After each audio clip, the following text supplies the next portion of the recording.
Ayan guys, hahanap po tayo ng sapatos para sa pared ng aking bunso. Dahil hindi natin siya kasama, susukatin natin ng kamay. Ayan po.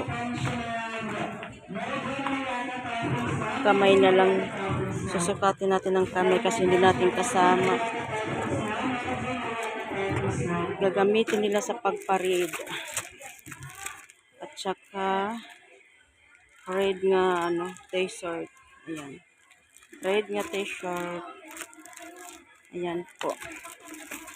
Dito pa ako sa mall. Maghahanap ng kanyang gagamitin sa pagparid sa Saturday. Thank you for watching mga guys, mga sis. Bye-bye.